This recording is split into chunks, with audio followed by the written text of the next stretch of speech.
क्षेत्र में पुरस्कार तो अनेक मिले हैं, लेकिन आज का ये पुरस्कार स्वामी जी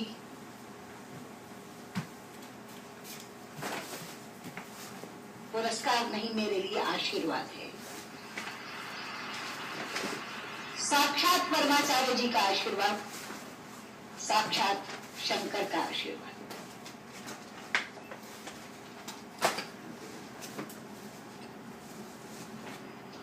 इसीलिए पुरस्कार मिलने पर प्रसन्नता होती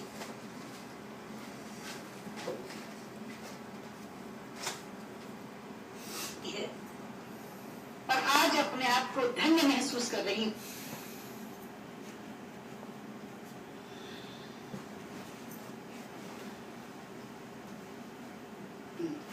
ये आशीर्वाद प्राप्त करके मैं धन्य हुई। लेकिन इस पुरस्कार के साथ, आशीर्वाद के साथ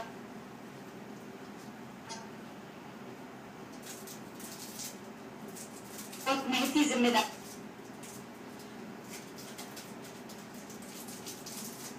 भी चली आई है, क्योंकि जब साइटेशन पढ़ी जा रही थी तो जिन गुणों का वाचन किया जा रहा था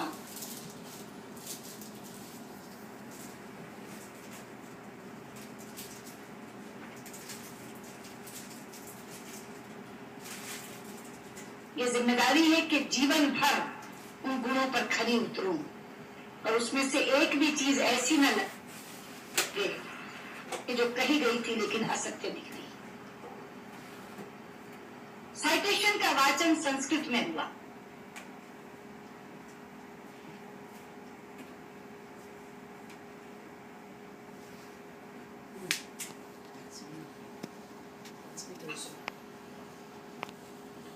शंकर जी, संस्कृत के प्रति आपकी निष्ठा और अनुराग देखकर मेरा मन बहुत प्रफुल्लित हुआ है, क्योंकि शायद कम लोगों को यहाँ ये मालूम हो कि संस्कृत विश्व की सबसे वैज्ञानिक भाषा है। सेंट पेट्रोदा यहाँ बैठे हैं, वो साक्षी होंगे इस बात के कि जब दुनिया में टॉकिंग कंप्यूटर बनाने की बात चली तो प्रश्न उठा कि कौन सी भाषा उसके लिए चुनी जाए, क्योंकि कंप्यूटर का अपना कोई विवेक नहीं होता। जो आप बोलते हैं वही वो लिखता है, और जो लिखा जाता दिया जाता है उसी को तो पढ़ता है। इसलिए भाषा व्याकरण की दृष्टि से भी वैज्ञानिक होनी चाहिए, और ध्वनि की दृष्टि से भी। जो बोला जाए वही वो पढ़े। आज गर्व से माथा ऊंचा करके कह सकती हूं कि विश्व की तमाम भाषाओं की समीक्षा करने के बाद जिस भाषा को सर्वथा उपयुक्त पाया गया कंप्यूटर के लिए, वो संस्कृत है। क्योंकि जैसे अंग्रेजी में NO नो भी नो है और KNOW भी नो है।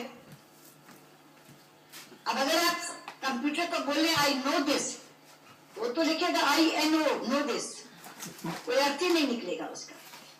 कहीं T साइलेंट हो जाता है तो कहीं E साइलेंट हो जाता है। बोलते हैं, लिखते हैं एंटरप्रेन्योर, बोलते हैं एंटरप्रेन्योर। वो विवेकहीन कंप्यूटर कैसे देखेगा इसको? लेकिन संस्कृत में जो बोला जाता है वही लिखा जाता है। यहां तक कि छोटी ई और छोटे ऊ की मात्रा की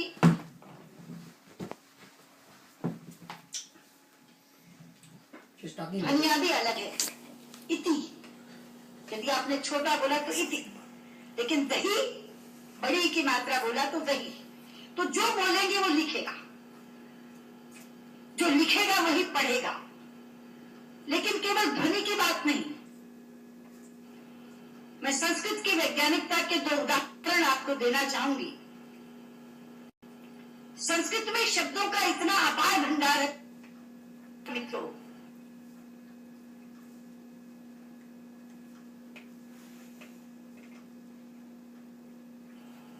कि रचनाकार अपने व्यक्तित्व के अनुसार उसको चुन सकता है। एक प्रसंग है रामायण का कि जिस समय भगवान श्री राम लंकेश पर विजय प्राप्त करने के लिए लंका जाते हैं तो भगवान शंकर की आराधना करते हैं। वो स्तुति जिसमें करते हैं वो रामचरितमानस में रुद्राष्टकम के नाम से समाविष्ट किया गया है। रुद्राष्टकम के शब्द हैं नमामि शमीशान निर्वाण रूपम विभिन्न व्यापकम ब्रह्म वेद स्वरूपम निजम निर्गुणम निर्विकल्पम निरीहम चिदाकाशमाकाशवासम भजेहम। लेकिन उसी समय श्री राम पर विजय प्राप्त करने के लिए रावण ने भी आराधना की थी, स्तुति की थी, और उसने अपना स्तोत्र स्वयं रचा था जो शिव तांडव स्तोत्र के नाम से प्रसिद्ध है। शब्द है डमक डमक डमक डमक निनादवत डमर वयम चकार चंड तांडवम तनोतुरय शिवम धगत धगत धगत जवल ललाट पट्ट पावके किशोर चंद्र शेखरे रति प्रतीक्षाम धरा धरेन्द्र नंदिनी विलास बंधु बंधुरा दिगंत संतति प्रमोद मान मानसे। यहाँ बैठे किसी एक 5 वर्ष के बालक के सामने यदि केवल ये 2 श्लोक रख दूं और ये कहूं कि बच्चा ये बताओ इसमें से कौन सा रावण ने रचा होगा और कौन सा राम ने पढ़ा होगा, तो बिना कुछ जाने वो कहेगा कि डमक डमक डमक डमक ये रावण का श्लोक होगा, क्योंकि शब्द उसके व्यक्तित्व से मेल खाते हैं।